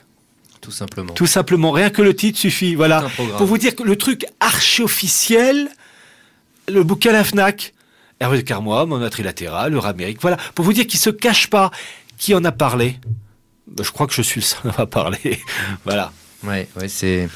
Alors, est-ce que vous considérez, vous, que les grandes étapes de la création de l'Union européenne, enfin, le traité de Rome, le traité de Maastricht, Schengen, le traité de Lisbonne, est-ce que pour vous, à chaque fois, c'est une avancée du mondialisme ? Oui, c'est une avancée parce que à chaque fois il y a une étape et on voit quand le système bloc en 2005 où les Français et les Hollandais ont eu l'audace, l'outrecuidance de dire, en radio on peut pas le faire, mais un bras d'honneur aux élites, en pseudo-élites mondialistes, euro-mondialistes en tout cas, les Français et les Hollandais ont dit non. Et normalement la démocratie c'est Vox Populi, c'est le peuple qui a le dernier mot. Non. Donc on commence. C'est mieux. Voilà, mais attention, on recommence, mais se sont dit, différemment. Pas par la voie référendaire, parce qu'on va encore se faire la mettre profond, en gros, par la voie parlementaire. Petite quenelle. Ils ont un bambou, tout ce que vous voulez. Le bambou, ça pousse en plus. Et bref, j'arrête. Mais vous êtes en forme, Pierre Hilard, ce soir. Blague à part, et j'en profite pour rebondir, lorsque le projet a été relancé, alors que le peuple dit souverain, hollandais et français, a dit non, c'est non. On est en démocratie, paraît-il. Ça a été relancé. En fait, ça a été relancé, la date officielle, c'est 1er juillet 2005, à Berlin, dans les locaux de Bertelsmann, en liaison avec, je le citais, Andrew Duff, et ce député autrichien au Parlement européen, Johannes Voggenhuber, et ils se sont appuyés à l'époque sur deux présidents au sein du Parlement européen, parce que vous savez, au Parlement européen, vous avez des commissions pour les affaires étrangères, tous les... Et à l'époque, vous avez deux présidents de deux commissions, l'un pour les affaires étrangères et l'autre pour la construction européenne. Je suis désolé, deux Allemands, Jo Leinen et Elmar Brok. Elmar Brok, d'ailleurs, chose très intéressante, qui a fait une partie de sa carrière professionnelle chez Bertelsmann. Alors justement, voilà, vous avez écrit un livre sur cette fondation Bertelsmann. Est-ce que vous pourriez nous en dire deux mots ? Vous dites que c'est un think tank puissant, que c'est un empire de presse. Ils sont à la tête d'un empire de presse. Alors Bertelsmann, ce livre, il y a une petite erreur pour le titre du bouquin. Le titre du bouquin qui est sorti en 2009, c'est la fondation Bertelsmann et la gouvernance mondiale. En fait, j'ai voulu, en faisant ce bouquin, qui est le premier en langue française, montrer comment un institut ultra puissant agit pour faire avancer la mécanique. Parce qu'on dit toujours mondialisme, etc. Oui, d'accord. Mais comment ça se met en place, comment ça agit? Alors, en fait, l'historique, très rapidement, Bertelsmann a été créé à l'origine par un certain Bertelsmann, un Allemand, donc en 1835. C'était vraiment une petite imprimerie, mais vraiment d'amateur, si je puis dire. Et puis, au fil des décennies, la chose s'est développée et c'est devenu un empire de l'imprimerie, des médias. À titre indicatif, durant la Seconde Guerre mondiale, c'était les imprimeries Bertelsmann qui imprimaient tout pour la Wehrmacht. Tous les refus, c'était le grand imprimeur au service du nazisme. Ça, ce côté-là, ils ont collaboré avec tonton Adolphe, il n'y a pas photo. Bon, bref, c'est comme ça. Fédérons avec qui on peut. Voilà, oui, mais bon, l'un des descendants donc a abandonné, c'est son petit-fils qui a pris la suite, donc Reinhard, je crois que c'est Reinhard Reinhard Mohn. Alors il s'appelle Mohn, en fait il est descendant de Bertelsmann par les femmes. La branche masculine est éteinte. Bon bref, peu importe. Et l'empire Bertelsmann, c'est deux choses. Premièrement, c'est un empire des médias. Alors quand je dis médias, à l'échelle planétaire. Vous regardez, vous écoutez RTL, télévision, radio, le patron c'est Bertelsmann. La revue Géo, bonne revue, c'est Bertelsmann. Vous avez votre copine qui va chez le coiffeur, qui lit femme. Vous m'avez fait peur l'espace d'un instant. Là. Bref. Là, je n'ai pas saisi. Enfin, bref, vous me direz ça après. Donc, les demoiselles ou peu importe qui lisent Femme actuelle chez le coiffeur, c'est Bertelsmann. Et d'ailleurs, c'est très intéressant parce que, en fait, ces revues-là s'adressent à toutes les origines, le côté un peu, entre guillemets, intello, géo, et puis pour ceux qui voient ça d'une manière assez légère, la revue Femme Actuelle, ça se lit facilement, ou VSD, mais c'est pour s'attaquer à toutes les couches de la société, peu importe le niveau d'études, etc. La première maison d'édition américaine, Random House, c'est Bertelsmann, et Random House, maison d'édition américaine dirigée par Bertelsmann, a édité les bouquins de Barack Obama. Donc vous voyez comme les connexions se mettent en place. Bon, la chaîne de télévision M6, le patron c'est Bertelsmann. Bon, pour vous dire qu'on est concerné au premier chef. Donc c'est un empire des médias. Colossal, ultra puissant. Et je ne vous parle pas de toutes les revues, radios, télévisions qui dirigent en Europe centrale, en Russie, bon bref. Méridien Zéro, ça pourrait les intéresser À mon avis, j'ai des doutes. Mais enfin. On sait jamais, et Eugène. Vous savez, pour la France 15, j'y pense, d'ailleurs, je crois le truc est en train d'être vendu par Bertelsmann, France Loisirs. Oui. Bertelsmann. Ah dites donc. Mais c'est en train d'être vendu, ils sont en train de vendre ça, mais jusqu'en 2010, France Loisirs, et le patron c'est Bertelsmann. Pour vous dire que ça touche la vie de tous les jours, que les auditeurs comprennent qu'ils ne sont pas sur notre planète. Bon. Donc, c'est un empire des médias. Deuxième point pour Bertelsmann, et là c'est plus récent, 1977, c'est la création de la Fondation Bertelsmann, le think tank, comme on disait les Allemands, la Denkfabrik, littéralement la fabrique à penser. Et cette Fondation Bertelsmann, irriguée par la superpuissance financière médiatique, l'un appuie l'autre, vous allez voir comment, cette Fondation Bertelsmann s'occupe de 3 points. Construction européenne, partenariat transatlantique et relations avec les pays musulmans et Israël. Et entre autres, il est spécifié la volonté, alors je dis bien pas de coopérer, d'intégrer les pays sud-méditerranéens, donc Maroc, Algérie, Tunisie, etc., à un bloc euro-atlantique unifié. Vous retrouvez cette formule et le verbe intégrer, je dis bien intégrer, pas coopérer, dans les documents de la Commission européenne, qui sont sur le site de la Commission européenne, les documents des années 2003-2004, qui disent que tous les pays, ça s'appelle la PEV pour Politique Européenne de Voisinage, il est dit qu'il faut intégrer politiquement, économiquement, culturellement tous ces pays sud-méditerranéens à un axe euro-atlantique. Et lorsque vous avez eu un document qui était signé entre Schröder et Bush le 27 février 2004, ce document s'intitulait Alliance germano-américaine pour le XXIe siècle, vous n'avez pas eu un mot dans la presse française, c'était la une du Herald Tribune que j'ai conservé à titre d'exemple. Il est dit à un moment donné dans cette alliance germano-américaine pour le XXIe siècle qu'il faut rattacher les pays du Proche et Moyen-Orient à cet axe euro-atlantique. Bon.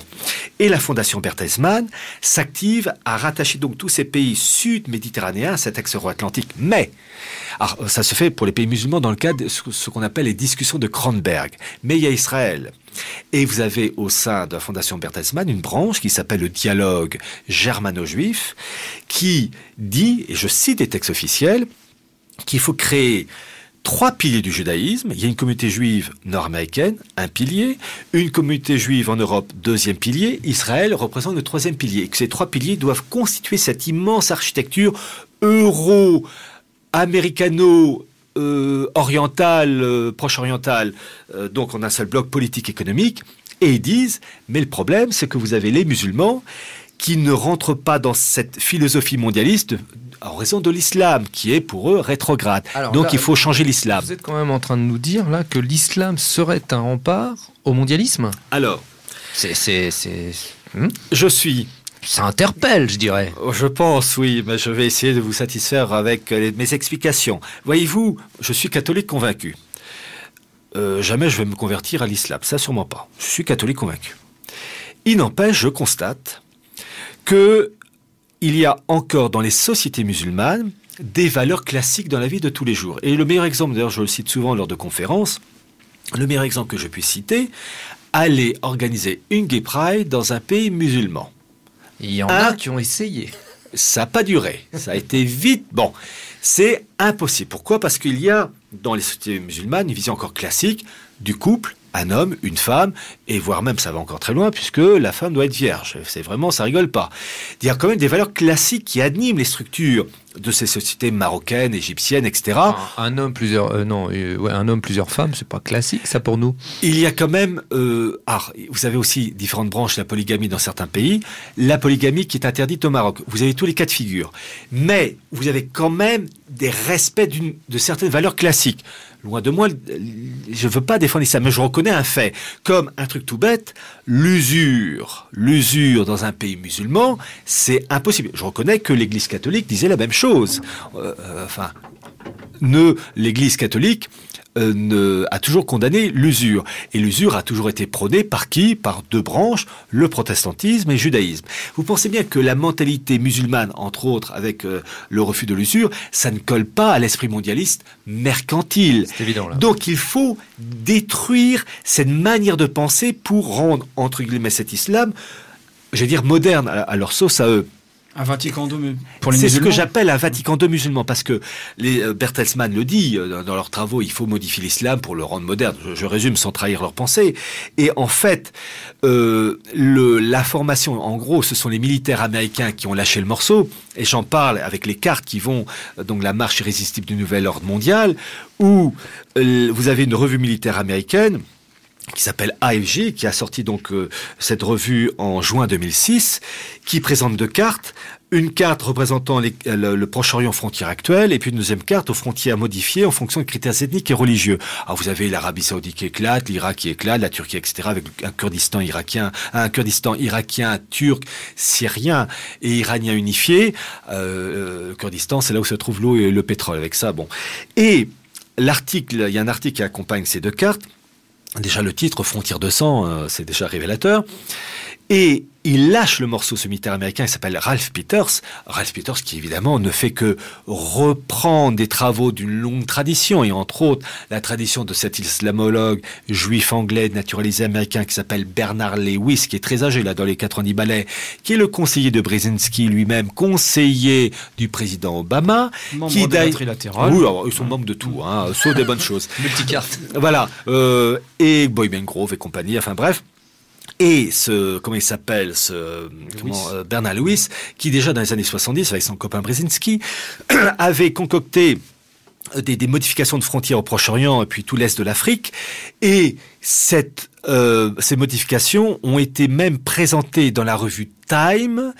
Et si vous tapez Time, Bernard Lewis, 1979, je crois pas me tromper d'année. En tapant image, vous aurez la photo de la couverture de Time avec ces blocs, je vais dire proche-oriental, et en arrière-fond, l'ours soviétique. Donc vous voyez, ce sont des choses anciennes. Et Ralph Peters ne fait que reprendre cette tradition. Je rappelle que l'expression choc des civilisations, qui est toujours attribué à Sam Huntington, n'est pas de Sam Huntington. Il n'a fait que reprendre l'expression. C'est Bernard Lewis qui, en 1957, avait utilisé la première fois cette expression choc des civilisations. Et ce Ralph Peters, qui n'a, je veux dire, le fils spirituel de tous ces gens-là, dans cette carte avec les remaniements territoriaux, avec une Arabie Saoudite qui éclate, accompagné donc de cet article, dit bien qu'il faut mettre en place un État sacré de l'islam regroupant la Mecque et Médine, et il ajoute texto, d'ailleurs je le texte devant moi, je cite Ralph Peters, où donc il parle de la famille régnante des Saouds en Arabie Saoudite, qui dit une famille de bigots. Alors je cite Ralph Peters. La cause principale de la large stagnation du monde musulman réside dans le traitement réservé à la Mecque et à Médine, considérés comme leur fief par la famille royale saoudienne. Les lieux saints de l'islam, soumis au contrôle de la police d'État de la part d'un des plus bigots et oppressifs régimes au monde, ont permis aux Saouds, la famille régnante donc d'Arabie Saoudite, de projeter leurs croyances wahhabites à la fois intolérantes et disciplinées au-delà de leurs frontières. Écoutez ce qu'il dit, toujours Ralph Peters, « Imaginez comme le monde musulman se sentirait mieux si la Mecque et Médine étaient dirigées par un conseil représentatif tournant, issu des principales écoles et mouvements de l'islam, dans le monde au sein d'un État sacré islamique, une sorte de super Vatican musulman, où l'avenir de la foi serait débattu au lieu d'être arbitrairement fixé. » Et là c'est moi qui parle. Je commande les propos de Ralph Peters et j'écris « Ce point est capital puisqu'il révèle la volonté de réformer l'islam afin de l'adapter aux principes occidentaux, une sorte d'islam des Lumières, élaboré au cœur de cet État sacré islamique, permettrait de rayonner sur l'ensemble du monde musulman et de remodeler les esprits afin qu'ils épousent pleinement la philosophie mondialiste. D'une certaine manière, cette refonte des esprits se ferait dans le cadre d'un Vatican II musulman. » Et ben, c'est ce qui se passe actuellement avec ce qui en Afrique du Nord et au Proche-Orient. Et alors, mais qui le dénonce aujourd'hui politiquement là, parce qu'on va essayer de revenir un peu à la situation politique, on va dire française. Y a-t-il un homme politique qui se dresse? Non. Alors, et surtout pour comprendre ces événements, je peux vous raconter une anecdote. Remarquez, parce qu'on a beaucoup de femmes en ce moment, plus que des hommes d'ailleurs. C'est interchangeable tout ça, on compromise après. D'accord. En fait, je vais vous raconter une anecdote qui est archi-officielle. Elle a été racontée à Radio Courtoisie lorsque l'une des rares fois maintenant où je fais une émission Radio Courtoisie, c'est le député Jacques Millard qui a raconté l'anecdote. Donc c'est vraiment officiel. Et le 22 décembre 2010, et je répète la date, 22 décembre 2010, vous avez eu un séminaire à l'Assemblée nationale avec tous ce qu'on appelle les experts des relations internationales de l'IFRI, c'est ceux qui ont des tronches de premier de la classe mais qui fondamentalement n'apportent rien. Jacques Millard racontait, ils ont parlé de tout. La Russie, Chavez, la dissémination nucléaire, etc. De tout sauf de tous ces événements qui allaient éclater dans les quasiment jours, semaines en Tunisie, etc. ailleurs, en Afrique du Nord et au Proche-Orient. Pas un n'a évoqué, n'a senti.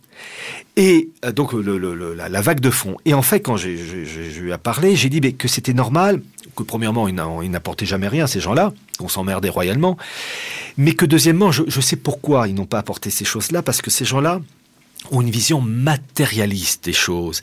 Tout se règle chez eux en fonction du PIB, du taux de démographie, etc. Qu'il faut voir, on ne peut pas négliger ça. Mais ils n'ont pas compris, et d'ailleurs mes interlocuteurs lors de cette émission, Jacques Millard et Henri Foucault, n'ont pas compris quand j'aurais dit qu'en fait, on mettait en place un Vatican II musulman, enfin une tentative pour réformer l'esprit musulman qui ensuite allait se répercuter sur le domaine politique. Et que l'élément clé qui fait que les choses achoppent, c'est que le Christ a apporté cette vision révolutionnaire de la distinction du spirituel et du temporel, depuis la fameuse formule « rendez à Dieu ce qui est à Dieu, à César ce qui est à César », alors que l'islam fusionne les deux. Ce qui fait que, et je cite toujours cet exemple, si vous êtes catholique convaincu, vous devez, le vendredi, mort du Christ, manger du poisson, des légumes et pas de viande.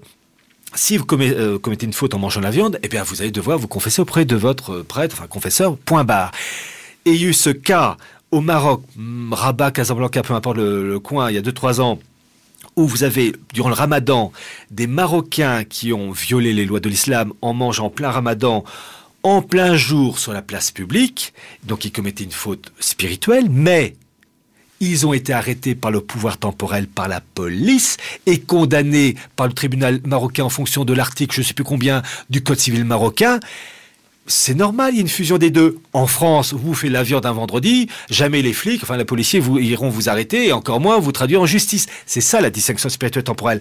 Et c'est ça que les euromondialistes veulent faire. Ils veulent, j'allais dire, laïciser l'islam pour aboutir à un islam perméable à leurs principes. D'où la création d'un État sacré musulman. Et en fait, la première fois que je l'ai évoqué, c'est dans mon livre « La décomposition des nations européennes » à la page 150, où je dis en gros que ces principes euromondialistes qu'on veut mettre en place à condition de réformer l'islam vont donner un choc des civilisations parce que ce sont deux mondes radicalement différents. Et je dis à un moment donné dans ce bouquin de 2004-2005 que fatalement l'un devra croquer l'autre. Voilà. Et les événements d'aujourd'hui ne m'étonnent pas. En revanche, les friléristes, eux, ils sont tombés des nues. Bah oui, ce sont des gens matérialistes. Alors, précisément, moi, j'étais tombé des nues en lisant ce chapitre sur votre livre sur la marche irrésistible du nouvel ordre mondial. Mais les mains m'en suis tombé encore plus quand vous avez été le premier et le seul à nous parler de cette fameuse communauté transatlantique. Et je suis étonné de voir que dans notre mouvance, personne n'en parle, alors que l'échéance, normalement, a été fixée pour 2015, si mes souvenirs sont bons. Et personne n'en parle, y compris nos hommes politiques qui sont censés nous représenter. Je parle de ceux de notre famille. Hein. Voilà, alors... Comment vous expliquez ça déjà ? Alors, je dois vous dire, il y a un homme politique qui en a parlé, qui n'est pas de notre mouvance, c'est Mélenchon, sur BFM TV. Et là, je dois reconnaître, c'était il y a 2 ans, 3 ans, je lui avais envoyé mon bouquin, je dois vous dire. Avant ou après ? Avant qu'il le dise, voilà. Je lui avais envoyé, j'avoue que je l'ai envoyé, non, c'est mon éditeur qui l'a envoyé à différents hommes politiques de gauche et de droite. Il y a que Mélenchon à va relayer. Entre nous soit dit, je me suis dit, il dit une chose juste, mais putain, j'aimerais entendre d'autres personnes le dire. Et voilà. Non. Eh ben non. Et pourtant, en fait... Alors, par exemple, soyons clairs, est-ce que les présidentielles, c'est l'année prochaine, est-ce que vous pensez pas qu'un scandale comme ça, parce qu'on va parler quand même du cœur de ce scandale, la communauté transatlantique, est-ce que vous seriez prêt, par exemple, à rencontrer Marine Le Pen pour lui faire un petit exposé sur le sujet ? J'ai eu l'occasion déjà de m'adresser à différents hommes politiques de gauche et de droite, dont Marine Le Pen et Bruno Gollnisch. Je leur ai évoqué ces faits.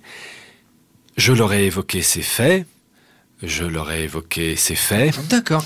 Alors, et puis, Marine, Bruno, la suite. Si vous nous écoutez, Pierre Hilard est disposé à vous entretenir. Mais ils le savent. Je leur ai dit. Non, on leur redit. Je me souviens que même à l'époque, j'avais une émission à Radio Courtoisie avec Bruno Gollnisch et je lui avais dit que je regrettais que le FN n'en parle pas. Et il a dit que si, on en parlait. J'ai dû louper un wagon, mais en fait, ils n'en ont jamais parlé. Peut-être à titre privé, mais officiellement, jamais. Pour que nos auditeurs comprennent bien, Pierre Hilard, qu'est-ce que c'est ? Alors, en fait, je vais parler d'un point de vue général. Je ne veux pas rentrer dans les détails. L'objectif, c'est, dans la pensée mondialiste, une gouvernance mondiale, en mettant en place des blocs continentaux unifiés, européens, africains, un bloc continental africain, un bloc sud-américain unifié, qui a été créé d'ailleurs de la manière plus officielle en 2008, l'UNASUR, et un bloc nord-américain unifié, Canada, États-Unis, Mexique. Le document a été lancé de manière plus officielle en 2005. Alors, gouvernance, c'est pas gouvernement, hein, faut pas se tromper quand même. Oui, vous savez, à l'origine, c'est anglo-saxon, governance, la traduction n'est pas... Il n'y a pas de traduction littérale, c'est comme think tank, voilà. Non, ce que je veux dire, c'est qu'on prend pas, on n'a pas une tête identifiée. Voilà, la tête, elle peut changer. En fait, on a toujours l'idée qui est derrière. Les têtes sont les grandes familles oligarchiques des hautes banques. Bon, bref, on trouve les mêmes. Bon, et en fait, l'objectif, c'est de créer un bloc nord-américain unifié. Et en théorie, ça devait voir le jour en 2010. D'ailleurs, c'est ce que j'écris dans mon bouquin, La marche irrésistible d'une valeur mondiale. Et évidemment, toujours 1, 2, 3, 4 ans de décalage. Il y avait des Français dans l'administration, ils ont fait grève, non? Non, mais enfin, vous savez, c'est tellement énorme de concilier tout le reste que, bon, en fait, le truc est lancé. Mais ce bloc nord-américain doit voir auparavant l'effondrement du dollar pour créer une Fed nord-américaine avec une nouvelle monnaie, le nom n'est pas sûr, Amero, dollar nord-américain ou autre nom, et le tout... j'allais dire, dans un cadre unifié mondial avec une monnaie mondiale. Bon. Alors, il y a un bloc nord-américain qui est en voie de préparation, de mise en place. Et d'ailleurs, à titre d'information, et là, tout le monde peut le vérifier. Vraiment, je n'invente rien. Vous avez un géographe qui est en même temps un diplomate qui s'appelle Michel Fouché, Fouché-ER, qui est un mondialiste. Je suis toujours un peu le bonhomme parce que quand il écrit, il connaît certaines choses des coulisses du système. Il a été entre autres ambassadeur de France dans un État balte. Il y a 6 mois de ça, en octobre-novembre 2010, il a sorti un bouquin de géopolitique qu'on trouve à la FNAC qui s'appelle « La bataille des cartes », un truc classique de relations internationales. Bon. Et à la fin du livre, et toutes les personnes peuvent vérifier, donc je dis bien « La bataille des cartes » Michel Fouché, à la fin du bouquin, il y a la carte des grands blocs continentaux avec une légende. Alors pour l'Europe, Union européenne. Pour l'Afrique, Union africaine, qui doit voir le jour en théorie pour 2015. Mais déjà, l'Union africaine a été lancée en 2002 et la concrétisation en théorie, c'est 2015. Et puis pour le bloc nord-américain, Canada, États-Unis, Mexique, il va mettre ALENA. Il met pas ALENA, il met Union nord-américaine. Or, à l'heure où je vous parle, l'Union nord-américaine n'existe pas, c'est l'ALENA. En fait, il a pris de l'avance. Tout simplement. C'est des trucs... bon. Alors, donc il y a un bloc nord-américain qui doit voir le jour 3 mois, 6 mois, 1 an, 2 ans, 3 ans, mais en théorie, bientôt. Qui verra le jour ? Vous avez le bloc européen qui est sur le point d'être parachevé. Et l'objectif des élites anglo-américaines et allemandes, en Bertelsmann en particulier, c'est de créer ce qu'ils appellent un G2. Euro-Atlantique. G2, c'est bien l'expression, hein, ou bien même ils appellent ça une région Europe-Amérique. Texte officiel. Hein. Un bloc de 800 millions de consommateurs, parce que chez ces gens-là, on est toujours consommateurs, hein, c'est toujours de temporel qui fonctionne, avec une assemblée transatlantique réglant un espace unifié politique, économique et militaire euro-atlantique qui, en théorie, doit voir le jour en 2015, avec toujours des petits décalages. Et tous les textes sont sur le site de la Commission européenne. D'ailleurs, mes étudiants, ils avaient tous à apprendre ça par cœur. 1990, déclaration transatlantique. 1995, le NTA, qui est le cycle pour le nouvel agenda transatlantique. 1998, le mot est très facile à retenir, c'est le PET, PET, pour le partenariat économique transatlantique. 2003, une stratégie pour renforcer le cadre euro-atlantique. Et 2007, le dernier document, le CET, Conseil économique transatlantique. Ils avaient tous à apprendre par cœur. Document sur le site de la Commission européenne. Et le goulot d'étranglement, théorie 2015, avec 1, 2, 3, 4, 50 décalages peut-être, mais en fait, c'est archi-officiel. Et en fait, ils veulent créer ce bloc euro-atlantique de 800 millions de consommateurs pour faire un bloc qui va contrebalancer la Chine, l'Inde. Voilà.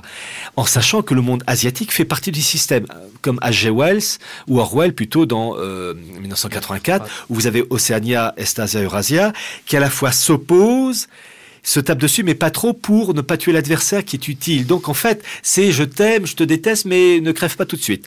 Voilà. Mais concrètement, alors la charpente de l'affaire, c'est quoi? Il y a un parlement commun entre les États-Unis? Une assemblée... Non, Amérique du Nord, Union nord-américaine, ou communauté nord-américaine, une assemblée transatlantique. Et d'ailleurs, vous avez eu des résolutions du Parlement européen, une de 2006 en particulier, en faveur d'une assemblée transatlantique. Le texte est sur le site du Parlement européen. Pour vous dire. Nous... Et je tiens à préciser une chose. Je parlais de Richard de Coudenhove-Kalergi. 1950, il a reçu la plus haute distinction européiste, qui est le prix Charlemagne. L'ont reçu en 1987 Henry Kissinger et en 2000 le Bill Clinton. D'ailleurs, qui parle de la régionalisation de l'Europe avec beaucoup de chaleur. Pourquoi? Parce que les régions ne dépendent plus des États, mais des lobbies de Bruxelles, et les lobbies de Bruxelles sont anglophones. En 1950, dans son discours de remerciement, qu'est-ce qu'il dit, Coudenhove? Qu'il faut créer une Europe unifiée de la Finlande au Portugal, de l'Islande à la Turquie, avec une constitution fédérale, et il dit qu'il faut mettre en place une union atlantique, l'Empire britannique faisant le pont entre l'Europe et l'Amérique. Et il ajoute, c'est une fédération à trois. Nous sommes en 1950. Et en fait, tout est exposé de la manière la plus officielle possible. Mais maintenant, ils doivent passer à la pratique. Enfin, ils sont en pleine dans la pratique. Mais est-ce qu'ils vont réussir à finaliser? Non, mais ça, c'était ma question. Ben là, c'est Babel. Alors, ils vont échouer. Alors, voilà. Et eux, il nous reste très, très peu de temps. Il doit nous rester 4 minutes. Comment sont choisis les hommes, alors? Parce qu'il y a un organisme qui s'appelle la FAF. Ça va plaire, ça? La French... La French American Foundation, la Fondation franco-américaine, entre autres, qui, elle, joue un rôle pour le bloc euro-atlantique, mais plus précisément pour les relations franco-américaines, qui a été créée par des élites américaines et françaises, entre autres un certain Jean-Louis Gergorin de l'affaire Clearstream, et qui recrute après sélection des hommes et des femmes qui occupent les postes clés, américains ou français, dans le domaine politique, journalistique, militaire. Alors côté américain, le couple Clinton, par exemple. Hein. En fait, ce sont des recrues, des poulains qui présentent un profil, dans le bon sens, ambitieux, et qui sont appelés à occuper des postes élevés. D'ailleurs, c'est dans les textes officiels, qui sont recrutés en fonction de leur capacité, dans le but d'occuper des postes élevés. Et côté français, vous avez, on parle de François Hollande. François Hollande est un Young Leaders recruté dans le cadre de la Fondation franco-américaine. Vous avez aussi Arnaud Montebourg. Juppé. Mais vous avez aussi Alain Juppé. Vous avez eu... Young Leader, Alain Juppé, les gars. Oui. Anne Lauvergeon d'Areva, des grands les patrons d'Avas. Il y a une femme qu'on ne connaît pas, qui s'appelle Emmanuelle Mignon, qui a été, durant la première année, ou les 2 premières années, je ne sais plus, enfin tout au début du quinquennat de Nicolas Sarkozy, sa directrice de cabinet. Donc vous voyez, le cœur même de l'appareil politique français en fait partie, et vous avez entre autres Laurent Wauquiez, Kosciusko-Morizet, voilà, enfin bref, ce qui fait que ça soit la gauche ou la droite, en sachant que ça n'a absolument aucun sens, cette fondation franco-américaine à ces hommes et ces femmes à elle. Voilà. Vous avez aussi, comme on dit, elle a été recrutée en 2001, Nicolas Dupont-Aignan. Mais tiens donc. oui. Attention, il vous a fait un procès. Hein. Il vous a menacé de procès sur Courtoisie. Il m'a menacé, mais son nom a été enlevé. Du site internet de la Fondation franco-américaine, il a demandé parce qu'il me menaçait de poursuite. Mais oui, mais son nom était toujours sur la page. Alors lui, il disait toujours, et il mentait, il racontait des histoires, qu'il avait prononcé uniquement une conférence. Mais c'est pas ça le truc. Pour être Young Leaders, il suffit de lire les textes officiels. Il faut être sélectionné. C'est comme passer un concours. C'est un oral. Il faut remplir le papier officiel. Vous êtes convoqué tel jour, telle heure. Et vous êtes retenu si vous apportez des cautions. On dit qu'un celui-là est intéressant, on le garde. Et c'est comme ça. Voilà. Maintenant, son nom a été enlevé. Mais moi, j'ai le document d'origine. Donc, je suis un grand sentimental. Je conserve. C'est important. Et des fois, ça peut largement aider, surtout dans ce genre de situation. Eh bien, écoutez, chers auditeurs, il est l'heure de conclure. En tous les cas, Pierre Hilard, c'était passionnant. Je vous remercie vraiment. Merci de m'avoir invité. Et je demande aux auditeurs, l'ennemi a le très gros moyen, mais il perdra. Nous serons vainqueurs. Mais il faut s'instruire, car il faut connaître l'ennemi, ses origines, ses buts. Et quand on connaît l'ennemi, on peut lui tendre le coup plus facilement. Voilà, donc courage. Eh bien, écoutez, c'était le mot de la fin. Je remercie également notre ami Lord Tesla pour la technique. Et vous avez 2 secondes 23, Eugène. Oui, pour poursuivre la discussion avec Pierre, vous pourrez retrouver un article justement sur la communauté transatlantique dans le prochain numéro de Réfléchir et Agir qui va paraître dans 15 jours et dont le thème central sera ces oligarchies qui nous oppriment. Voilà. Merci à vous. Merci.